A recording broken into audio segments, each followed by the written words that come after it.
Welcome to PolyCast, a civilization podcast focused on game strategy. CanusAlbinus, Makahlua, TheMeInTeam, MegaBearsFan.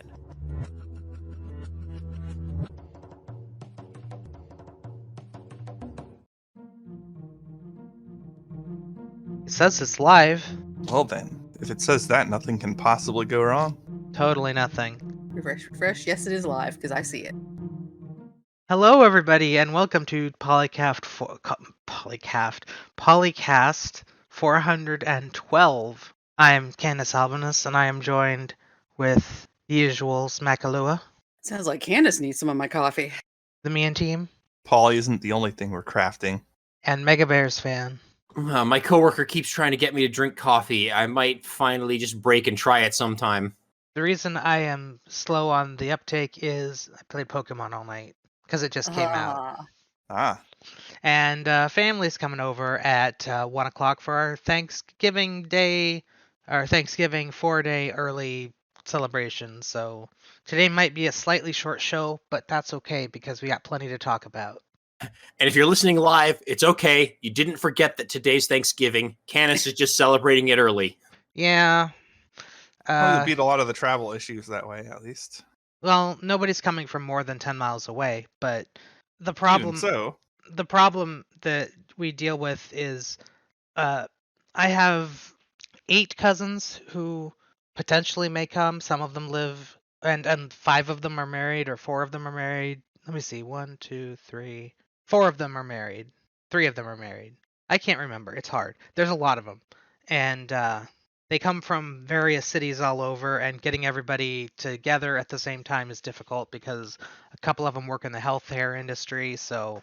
no easy time to get together there, especially since one of them is a nurse.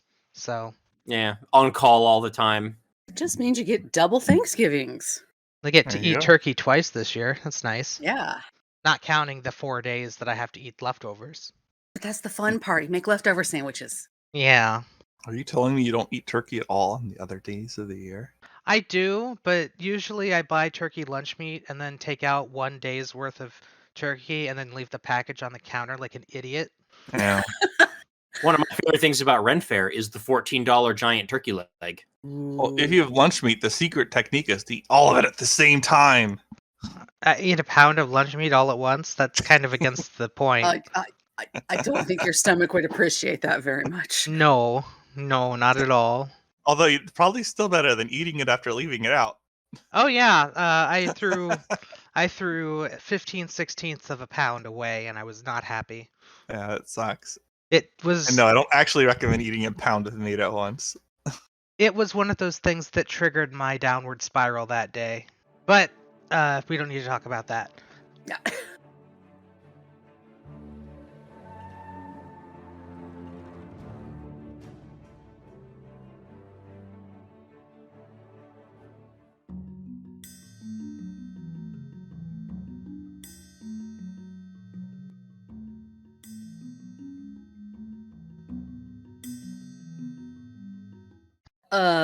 Talk about upward spirals. We didn't think we were getting more content for Civ 6, but hey, Leader Pass. It just got announced earlier this week. There's been a developer live stream as well, and they're putting little snippets up on the YouTube channel that you get to see the new leaders and hear their introductions. So we have some ideas of whom we're getting. I think everybody was already guessing. We've got a list. Yes, we have a list now. But the leak that originally came had 4 leader silhouettes, and most of us got 3 out of 4. The 4th one was the new Congolese leader. That we're all like, "Who's that? We don't know," but we know now. I still don't know who she is.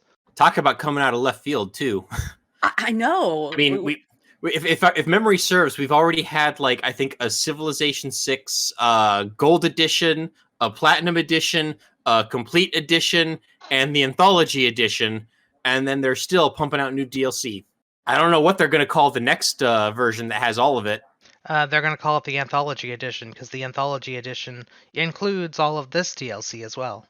Yeah, I guess you're right. That's right. Yeah, this stuff is not paid for DLC. So. Well, it is if you don't already own the Anthology or all the other DLC.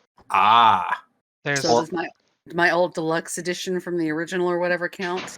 if you currently own all pieces of Civ 6 DLC, you get the new stuff for free.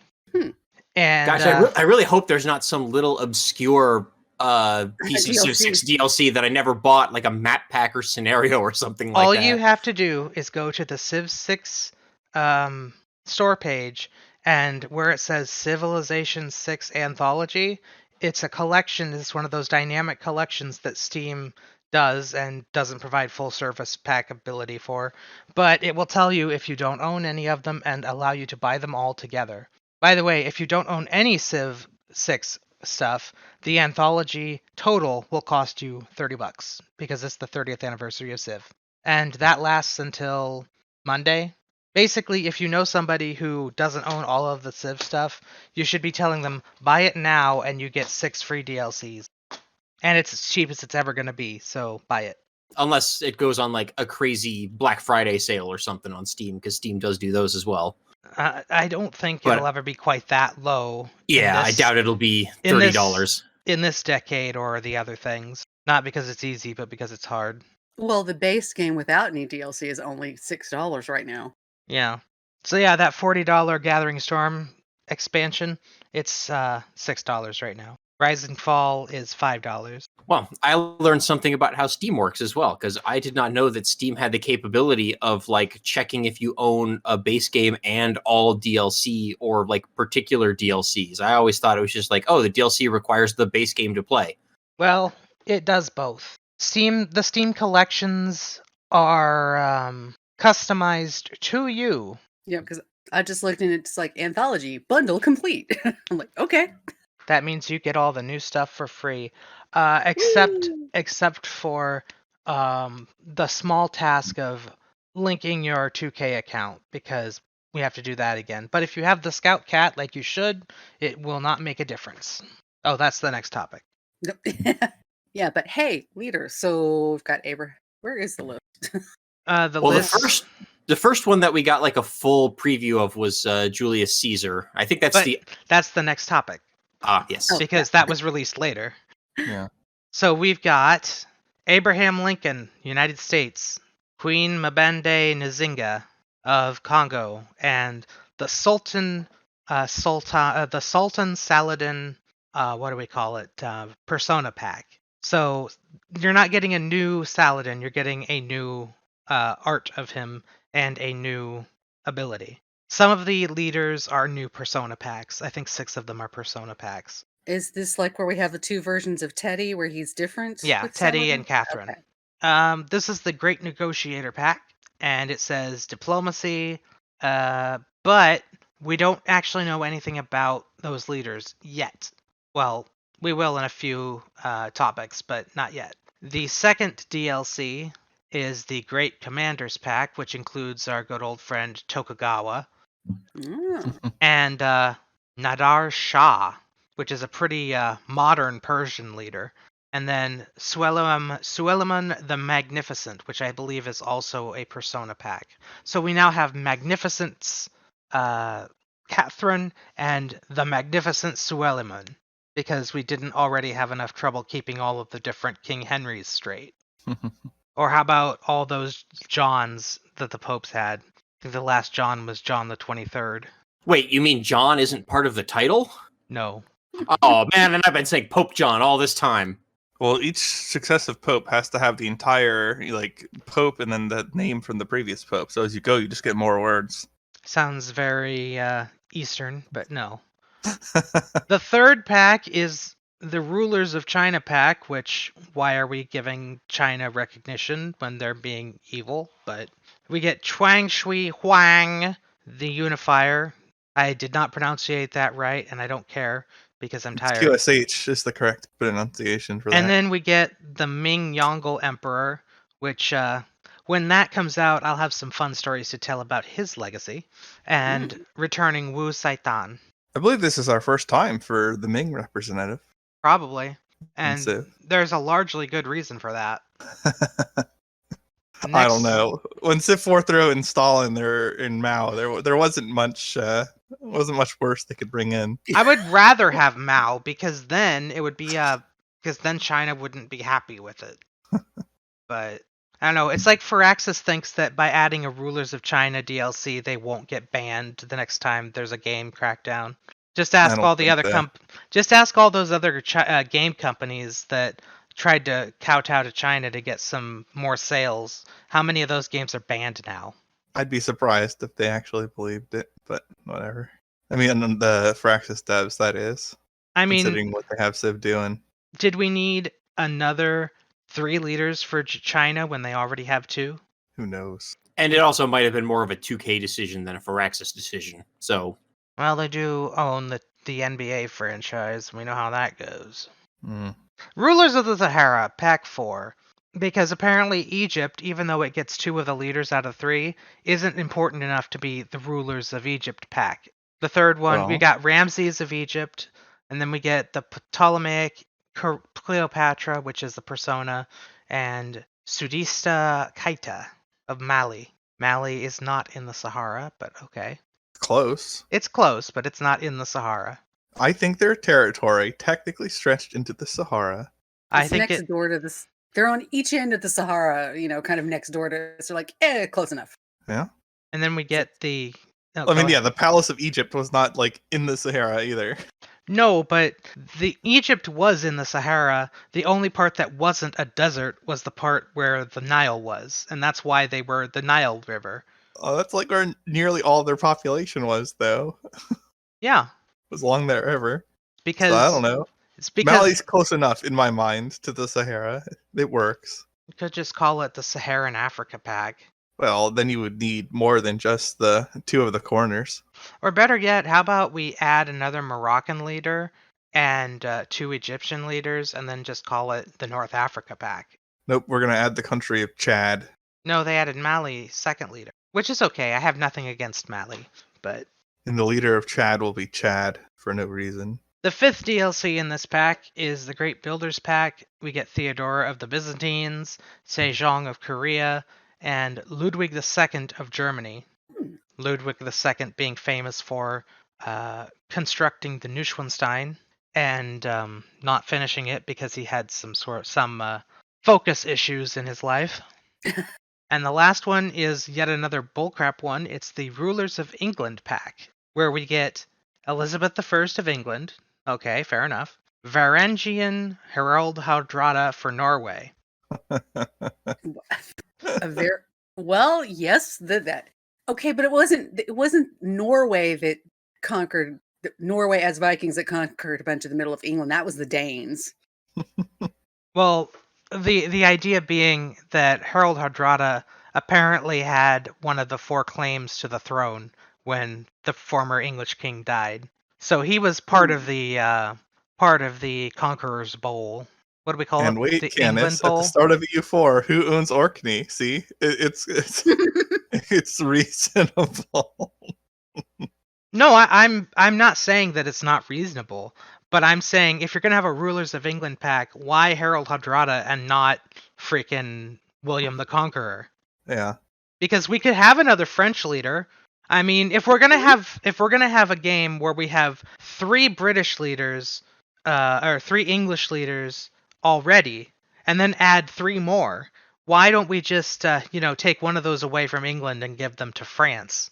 And just make another shared leader between the 2. So I'm confused. Is this version of the Norway leader a leader for the Norway civilization or for the English civilization? It is a Norway civ. Yeah, it's got Norway in parentheses. So it is a persona pack for the existing Norway leader. Which just remind everybody that Norway made it into Civilization 6 solely because their king claimed the English throne? ? Is that why he's famous? I don't know. I don't know anything else about him, but you could have had a Viking civ again instead. How about just a Norway civ with an actual Viking?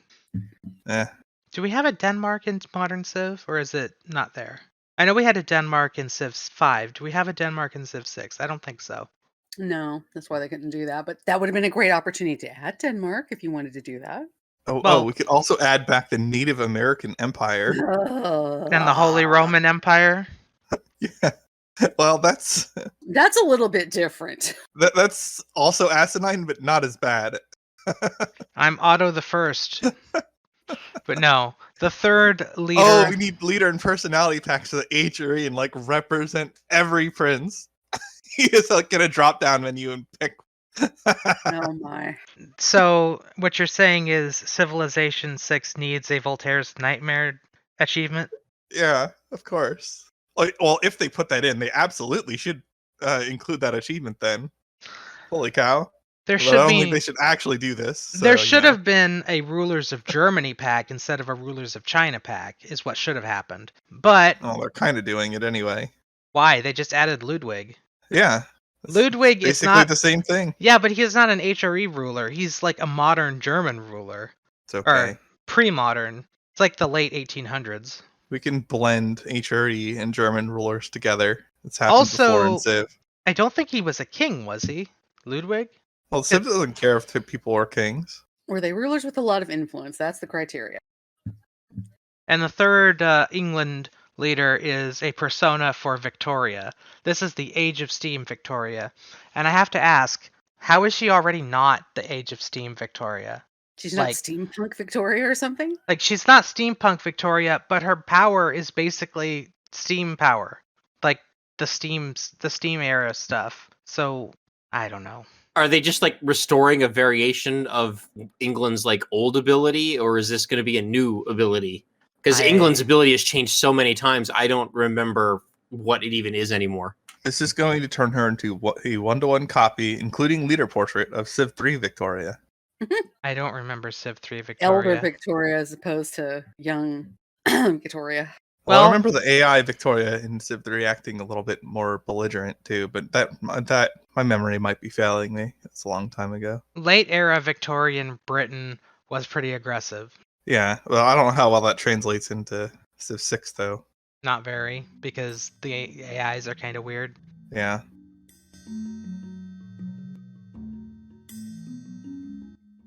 So should we move on to our next topic? The developer live stream. Oh yes, this was a fun one. They all had big steins on their tables, and one of them looked like it was filled with beer. And it sounded a little bit like they were a little bit tipsy, but I know they weren't. So they announced that Julius Caesar is the free Great Communicator Pack leader, quote unquote, free. Asterisk only what is it? Applies with coin purchase. Free with application to the My2K spyware access point, which as I said earlier, or I may have said this off air, but as I said earlier, you should already be a part of that because of the Scout Cat. So if you already have the Scout Cat and you didn't cheat to get it, you already have this thing when it's free. Comes out on the 21st of November, and all you got to do is go to where it says mods and DLC content, and it'll be there as one of the checkable options if you've linked your 2K account with Steam. Yeah, it seems there was originally placed on this thread on Civ Fanatics about this that they were planning a wildcard policy slot each time you take an opposing capital, and that has since been stricken. That would be crazy. Yeah. It would also like really incentivize playing on larger maps or just adding extra civs to any given map. I think that would be good even on the smallest settings, other than like a 1v1. Yeah, dual map with 12 AIs on it. Do we know that they removed that, or they just hadn't added it in the build they tested? Well, from what I'm reading here, that like people read about it, but in the stream it wasn't there, and now the screenshots of Caesar's ability doesn't have it listed, and that's like taken from the game. So it seems like it was on the cutting board. That would make sense. Maybe they actually let the playtesters play with that, and they realize, oops, that's a little much. And you're getting 200 gold for each time you take a city for the first time, so, and then 500 after steal. So you get a healthy chunk of change, although that's certainly nowhere near the value of getting a bunch of wildcard slots. Although it's hard to take that many capitals without already being in a winning position. Like if you're playing single player and you've captured 2 capitals or more off AI as anybody, even like people who aren't built for it, you're probably in a winning position. You can probably figure out a way to interrupt any victory conditions the AI is going to do if you're that big. Yeah, CivMD, who's been a guest before for us, pointed out in Discord yesterday that taking the bad thing about Caesars, you don't get the free monument thing, and that extra culture from very early on drastically changes your gameplay as Rome. Yeah, Unless that's a you're very just strong benefit. unless you're just using the 200 gold from capturing each city to buy a monument, in which case you just have Trajan's ability again. Yeah. It's like that could, if they'd left that in on top of the 200 gold, that might have been a little overpowered. But at the same time, by taking away the monument, there's the strength of Rome kind of going away. Yeah, It and you still get forces- the Legion, so you're not like completely gimped, but you could certainly make a case it's less impressive than Yeah. the immediate early culture benefit from Trajan, because you generally will settle a few cities, even if you're going to go knock heads, Mm-hmm. and those are settled earlier rather than later. Yeah. And get all your governments faster with the culture and such like that. So, Yeah, We've slipped into the Julius Caesar topic early again. Maybe we should just talk about that and then discuss the Just- other stuff in the live stream later. Okay. So I'm supposed to introduce this. I guess I sort of have already. Yes. But yeah, Julius Caesar leads Rome, and we've covered his ability where you get gold when you take stuff. He still has all the roads lead to Rome as well. So you get the trading post right from the start, and you found her take cities. and you still get has the Legion road and on the that. tiles, Yeah, which is really helpful if you decide to send a settle a city right next to where you're about to invade. for sure, because you don't have to set up the trade infrastructure to road there. Not that roads are particularly great early game, but it's something. You can get through some harsh terrain a little bit faster, I guess. So yeah, maybe a little bit worse than Trajan, but probably still decent. But man, that wild card thing would have been nice. yeah, I'd be interested to see how that played. Yeah. Yeah, because I wouldn't immediately lean into concluding it's overpowered. Because again, like if you are actually taking multiple capitals already, like that's more of a win harder condition than it is like this is going to help you win. You're already winning if you've got more than like 2 or 3 capitals. I guess the wildcard slot would have been to help you manage what you've got a little bit better. I guess, but like by then you really don't need the help generally. I don't think I've ever lost on deity after taking 2 AI capitals. Like, if you do that, you've done the hard part. And I don't know about multiplayer, but even there, I would imagine that you're just going to be considered more of a runaway, and you would have already been considered a runaway if you conquered 2 people. And probably already killed by a gang up. Yeah, Or try anyway. So yeah, it might help you defend the coalition a little bit in that setting. United Against Us event. So is that all we have for Julius Caesar? Should we go back to the actual live stream? Sure. I think we can do that. Okay, so we learned a few things about the live stream, or about how Firaxis operated, has worked throughout the live stream. First of all, the game is not, or the new DLC has not been announced for the consoles, and it's not because they don't want to put them on consoles, it's because they're running into barriers, which to me sounds like, hi, my name is Nintendo, my name is Sony, my name is Microsoft, I want more money. Mm. And also maybe some issues with performance on the consoles as well in terms of adding the new stuff. I don't know specifically if that was part of it or not, but they said we want to and are still working on getting them to consoles, but we can't say anything about that yet. Well, it also might just be that they have to wait until it's out on PC for a while because the console stores probably don't have that functionality that Steam has with the collections where, you know, it's free for people who already own all of the expansions. So, like, I don't know how you would do that in the console stores. So maybe they're just like, we have to wait like 6 months or something like that until everybody who's going to have it on PC has it because it's just going to have to be free DLC on consoles. That would be my guess. That's possible. It might also be that, you know, we are... Wait a minute. Did we just go down? No, we didn't. Okay. It may be that in order to get the stuff onto the consoles, it takes more than the amount of time they have left before release. Because I know that putting stuff on console has, like, certification periods that are very long for updates. So that could be part of it as well. We learned Nothing about potential bug fix updates. They said nothing about that. I really hope we get some. I would hope we would get some, but I would be not surprised. I would not be surprised if we don't, because it seems like the rest of the team has moved on to Civ 7. Honestly, the most important update would be a fix to the launcher. Honestly, I'd rather have a bug fix pack than a leader pack. So yeah, but I would rather have both because they've already announced the one. We have learned that apparently, now this is not confirmed, but apparently Aspire is no longer making the ports. Now, I don't know who will be making the ports or if they've decided that they need to start doing that internally, but... And that could also be the barrier to getting it on consoles, because wasn't Aspire the company that was doing all of the console porting? I believe Aspire does console porting for Civ, yes.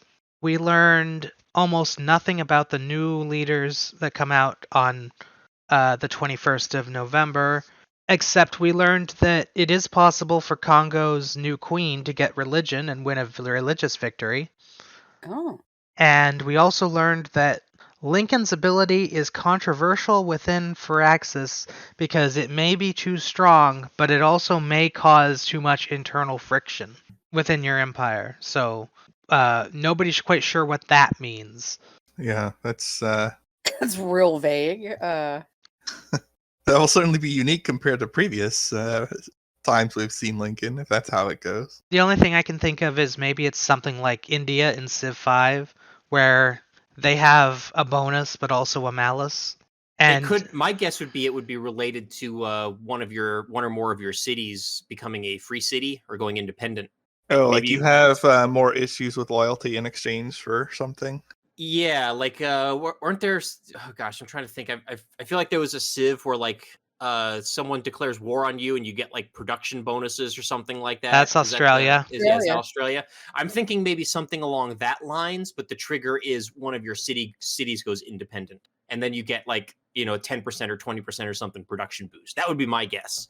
Is it trying to reflect the Civil War, kind of? And maybe that's what the controversial bit is? I mean, I'm sure that's what they're going for, but based on what Jason's describing, oh my gosh, like you would just deliberately let a disloyal city flip after capturing it, most likely. That would be like so different from the US Civil War. We know that the controversy was not about whether or not it fit Lincoln. The controversy was whether or not it was too strong.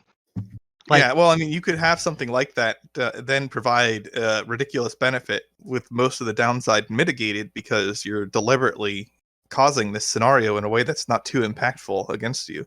Yeah. So maybe that's why they're worried about it being strong. Like you're taking some kind of loyalty penalty or amenities penalty or something, and then you're using that for a massive trade-off. I wonder what they're going to do that's supposedly so strong, though, because it's hard for me to believe that they would make Lincoln's military like a nightmare. I don't know. We'll find out on Monday, which for you guys is last Monday, probably. Or however long it takes for me to get the last 2 episodes before this one that aren't out yet, edited. Because I find it hard to believe that Firaxis would like give Lincoln, of all leaders that are actually in the game already, the most juiced military bonuses.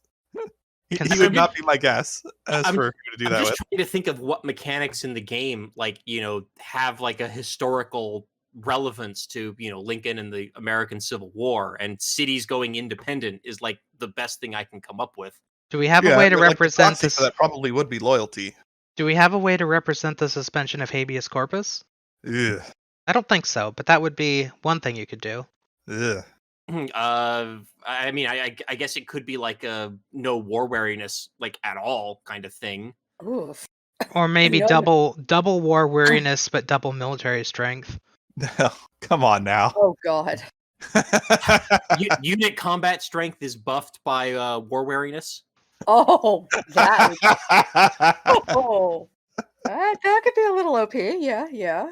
I don't think there's a. Well, I guess there is, isn't there? Never mind. I guess it depends how much it's buffed by war weariness. Is you could do that and make it reasonable, but you could also make that stupid.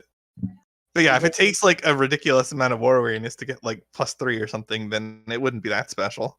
In fact, I would argue then it would be reasonably weak since you're trying to avoid that outcome. The only thing we know about the new Saladin is he's apparently more military focused. And that's all we know. It's good. Have the Arabia knocking heads a little bit as well.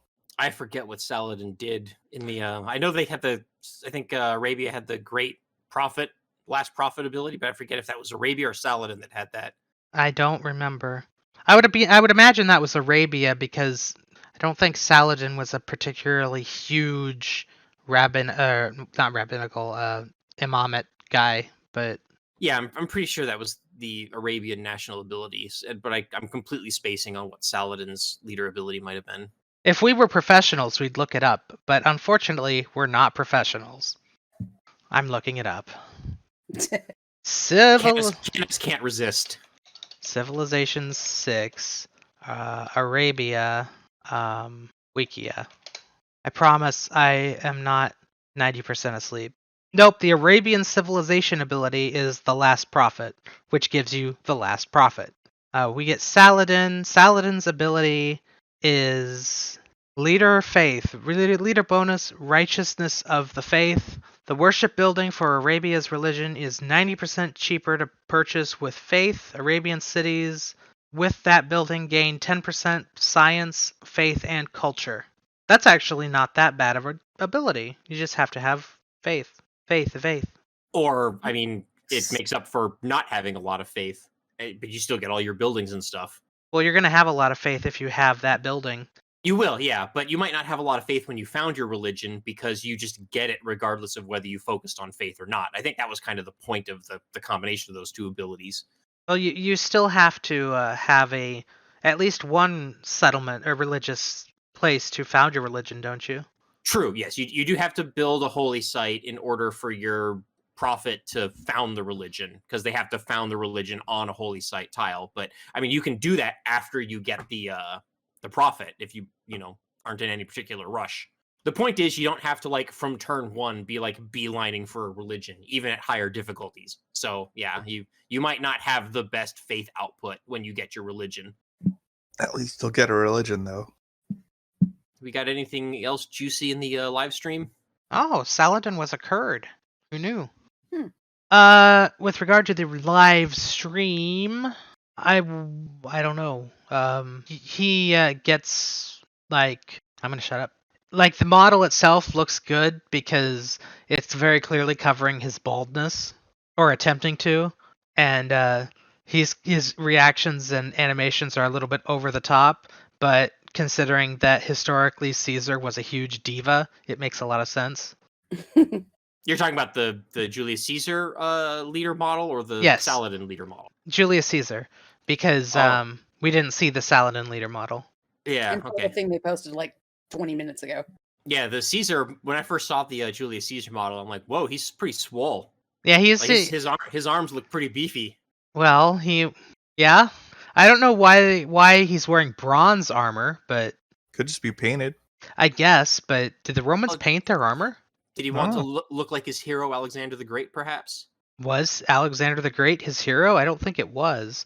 I think he considered Alexander to be like a failure because he died so young, and then Caesar didn't live very long. Oh, I could be mistaken, but I was under the impression that Julius Caesar like really admired Alexander the Great. Maybe it was other Roman emperors or generals. I know that in general, the leadership of Rome really liked Greek culture. I don't know if it extended to Alexander the Great, though. I think that's all we can glean out of this live stream for now. So now it's time to switch to another game.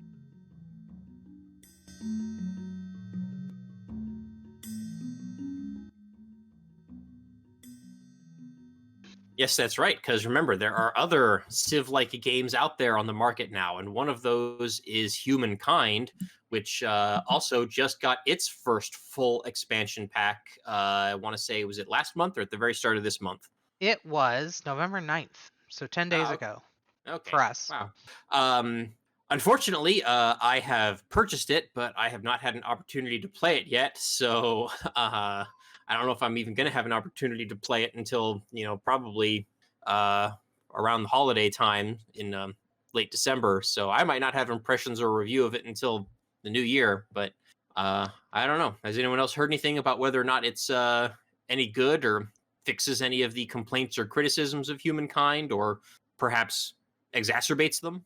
I'm just gonna read what's on the Steam page because I haven't had a chance to look at anything else because I've been too busy playing Pokemon and looking at Civ stuff. But we have the Inter-Empire Forum, which is the Congress of Humankind. You could just call it the World Congress, you pretentious pricks. Allows Inter-Empire Forum for votes on global doctrines and arbitration of global conflicts together. Sounds like a bigger influence of other countries telling you what to do with your own country, which is always bad in this type of game.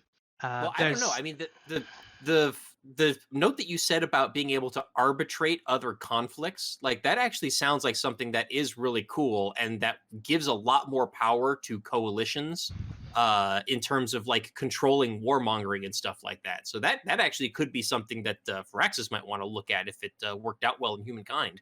No, we don't want anybody telling us that we can't warmonger against our neighbors. This is a Civ game. This is not a Paradox game. No coalitions. Yeah.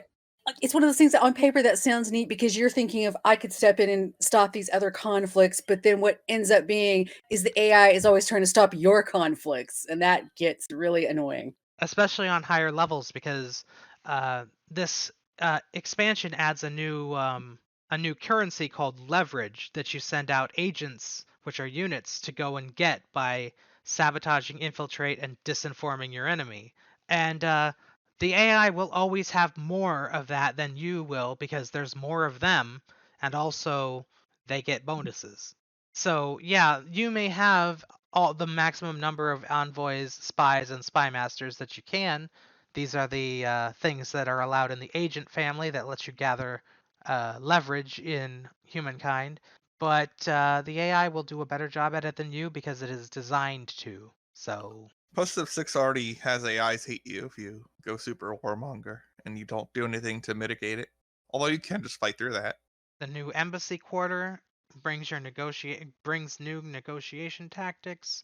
You can sign trade agreements beneficial to both your empires.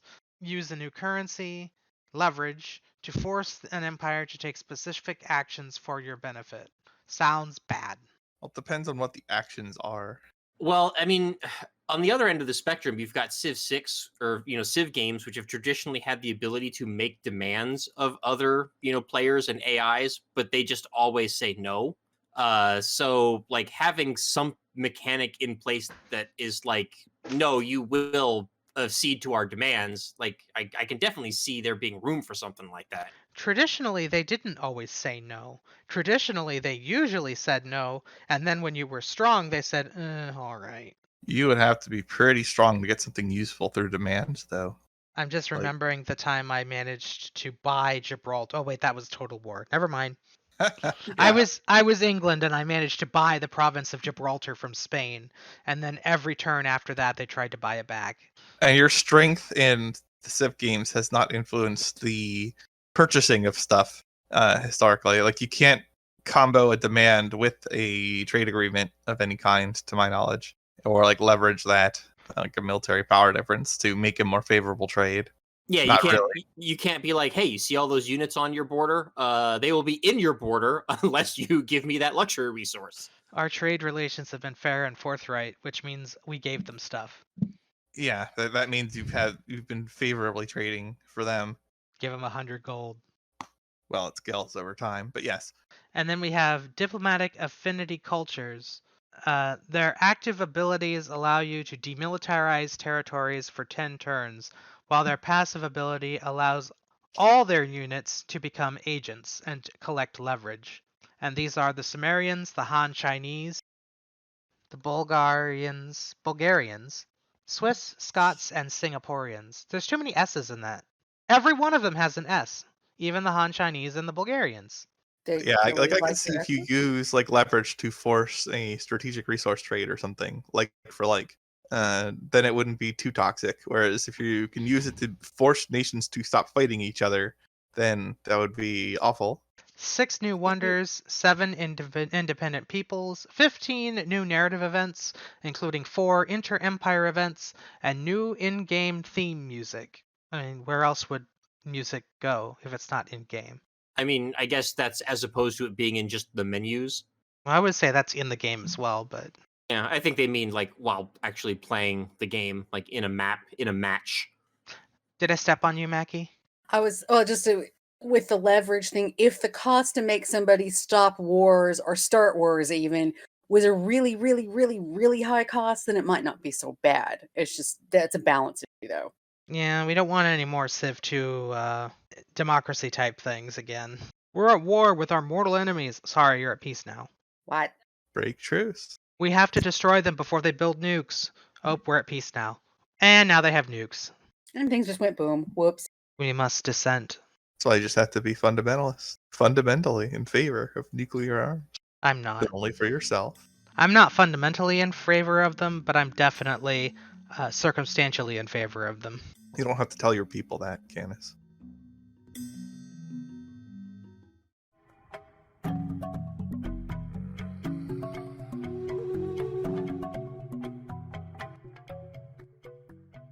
And our last topic for today actually happened a while ago. Soren Johnson, developer of Civ 4 and part of Civ 3, had a tweet back before Twitter was apparently persona non grata. This was October 28th, 2022, and it was, "Things every Civ designer learns. There are only 10 distinct colors. Chariots, Hey, 2 more than I thought there were. Chariots are too darn big to fit on the tile. Colossus has 1 L and 3 S's. There's also alternate spellings of Colosseums, which always throw me off because Civ always seems to spell Colosseum like not the way that I think Colosseum is supposed to be spelled. They spell it the Yeah. Latin way. Yeah. There's a reply underneath that's from Potato McWhiskey about that exact thing. Every time I go into the Wikia and I keep getting Coliseum first because I keep forgetting 1L. There's 3 more things on the list. The AI is bad at amphibious assault. Duh. Among other things. I feel like all 3 of these track well beyond Civ, but are also true in Civ. The easiest level is never easy enough and never will be. The hardest level will never be hard enough. Those are both so true. Oh, I didn't notice, but Brian Reynolds actually replied to one of the tweets. Somebody said, what's this guy? How do you, it's a French name that I probably should know. Who is this guy?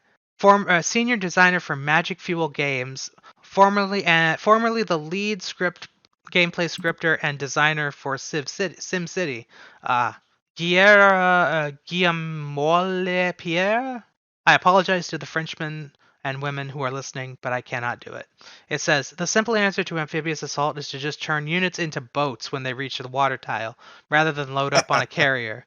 And then Brian Reynolds says, yep, that's what we eventually did in Rise of Nations in the RTS, but only after I was battle scarred from 2.5 or 3 or 3.5 or whatever it was Civ-style games. Well, and eventually with Civ 5, Civ figured that out too. Everybody's on a boat. Yep. I actually liked the Civ 4 model, but the AI certainly was no good with it. Oh, I gotta get off Twitter. We're supposed to be doing something. It's a picture of a toad and a missile tied together, and it says, it's time to hang your missile toads. Oh boy. But Yeah. Yeah, that difficulty thing, like you can just even on like FTL, you can find people who struggle doing on easy, and you can find people who like win streak hundreds of wins on hard. That's just how it goes. You're always gonna have like some ridiculous player who just trivializes the highest difficulties, and there will definitely be people who can't figure your game out and will suck, even if you give them all the bonuses. What's your win on hard streak? In FTL? Yeah. I've hit 20 a few times. I don't know how far past that I've gotten. It's always he's still NGB. doing better than us because he has a win streak. Yeah, I've never beat FTL. I never beat the final battle station thing. Yeah, I mean, a 20 streak on hard is pretty challenging to achieve.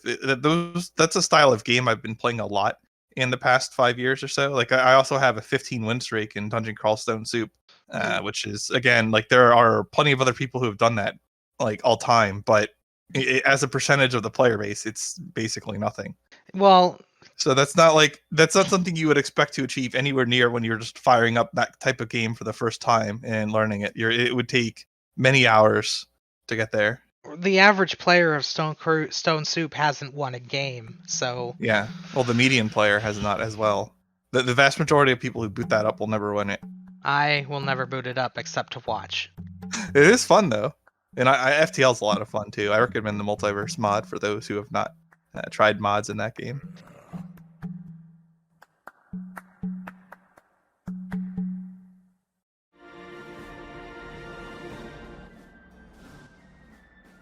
Anyway, we're coming to the top of the hour, which means it's time to say goodbye. Yes, indeed. This has been PolyCast episode 412, finally with some actual Civ news to tell you about. Yay! It's been a while. I have been MegaBearsFan, joined as always by CanusAlbinus. It has been 16 months, at least. Actually, no, that's 18 months. Never mind. Makahlua. Oh boy, back to grocery lists. Yay. And TheMeInTeam. Never forget that the 10 Swordsman Wonder is still in the game. 10 swordsmen seems like a lot. Well, for scale, it might be the 5 Swordsman Wonder, but the insert unit here wonder is always a great wonder to build. you I can make remember. more. It's okay. I remember when it was the build 5 composite archer to win. Or is it 6 Axemen? Depends on the game. I would not want to run only 6 Axemen though in Civ 4. I would want more than that. That's too low. Yeah. The Vitagarians spawned outside your city. Well, you wouldn't have Axemen by then. If that happened as early as it possibly could before they've hatched it, you wouldn't have anything and you just lose. Oh no, the end of the game is at hand. Like, even if you just, hard-teched archery and the first thing you built, the second you had the archery tech was an archery, you could still die to that. Yeah. They did patch it, though, so it was less ridiculous. But still absurd. Oh, it sounds like people have started to show up, which means it's time for us to say goodbye for the real now. Civilization Goodbye 4. for the real now. Nope.